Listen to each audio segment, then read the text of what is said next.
State of Exception. This is a One School for All lecture by me, Andrew Thomas, at Østfold University of Applied Sciences, which I would like you to watch by the time we meet on Wednesday, the 2nd of September. We have talked about individually adapted education, which is also called in some countries exceptional education.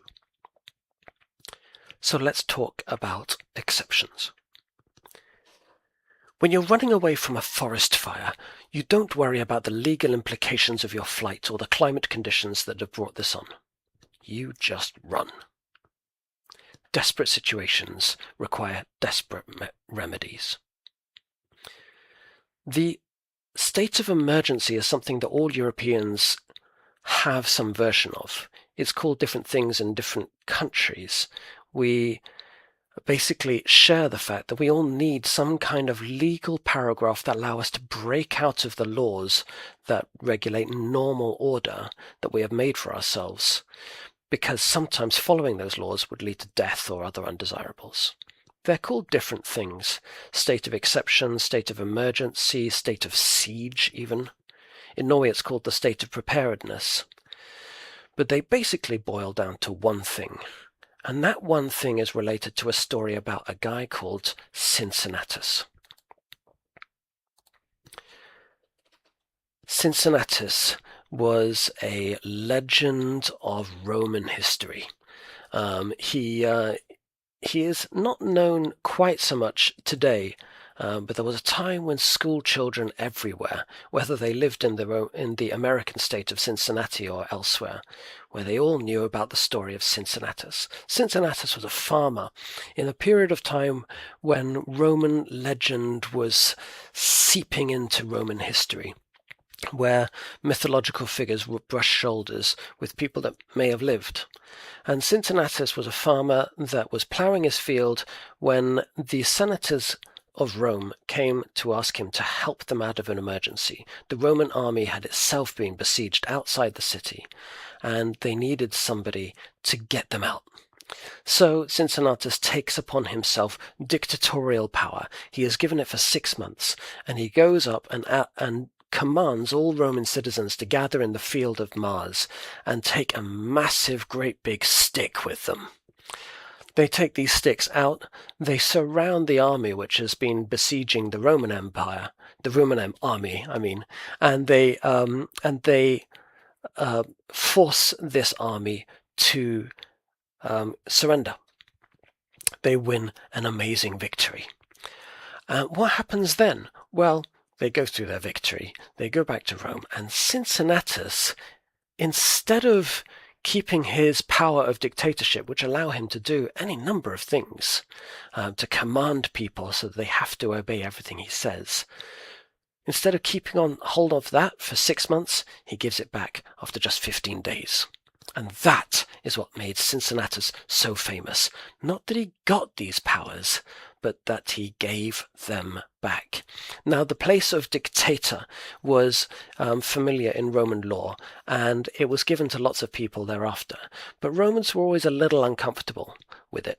Romans hated kings, but Cincinnatus was famous for being a good dictator. And later on, Julius Caesar declared himself an eternal dictator, and that is why he got assassinated.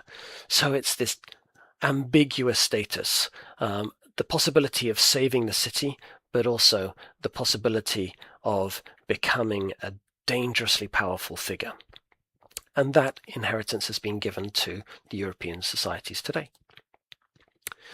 Notice that this story and this legal get-out clause has 3 basic parts to it.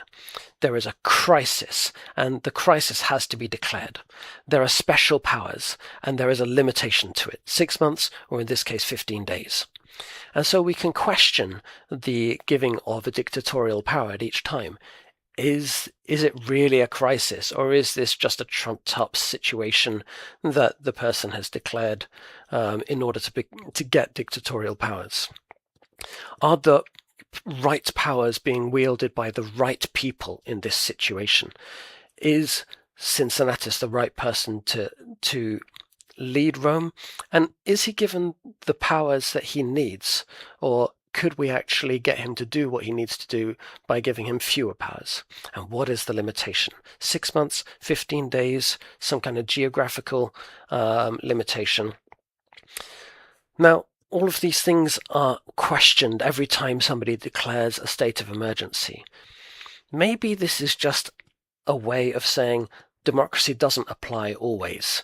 Maybe this is the way that we kind of develop our ambiguity towards democracy. But notice, not only is it the opposite of democracy because we declare a dictatorship for a short period of time, but it's typical for democracies.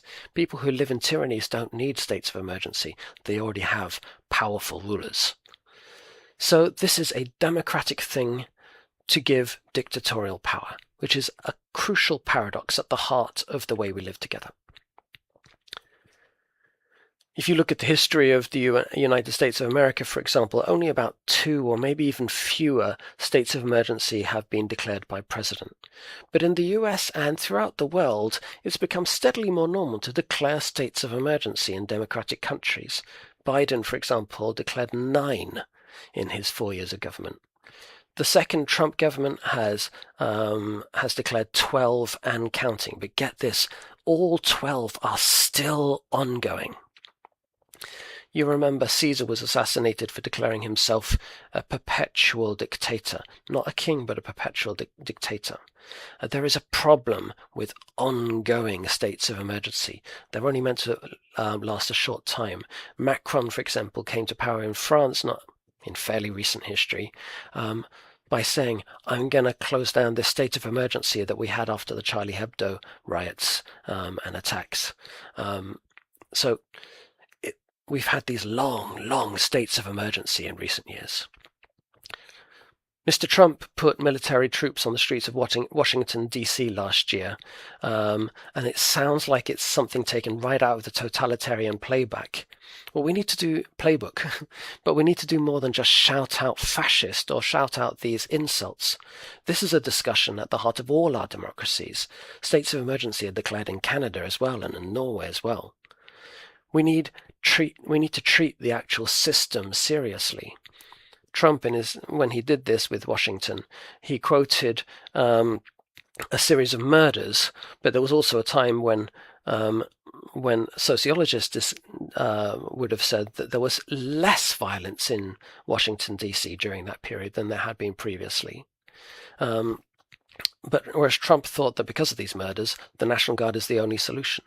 His limitation that he put on was, until I determine that conditions of law and order have been restored in the District of Columbia.